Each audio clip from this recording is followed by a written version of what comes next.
Tish og'riqini oila davolashning oddiy retsepti.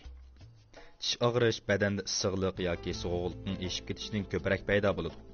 Qon besim, diabet, kam qonliq, nerv ojizlik, yuqumliq zukam, tishni quritish qatorliq omillar tish og'riqiga sabab bo'ladi. Birinchi retsept. Tuz silingan issiq suvda og'izni chayqasa, og'iz purash, tish bo'shab qolish qatorliqlarga manfaat qiladi. Ikkinchi retsept. Tish og'rib ketganda bir oz osh tuzni ikki qo'lning olqiniga ilib, to'xtamay ulab bersa, 10 necha minutdan keyin og'riq to'xtaydi. Uchinchi retsept. Tish og'rib ketganda cho'qining uchiga tetikqa ilib, og'riyotgan tishga tekkizib qo'ysa, nihoyat tezda og'riq to'xtaydi. To'rtinchi retsept.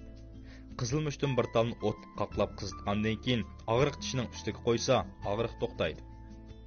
Beshinchi retsept. To'g'rig'ining kristal holatdagi qismini elib, qurtigan tishning kamiriga solsa, og'riq darhol to'xtaydi.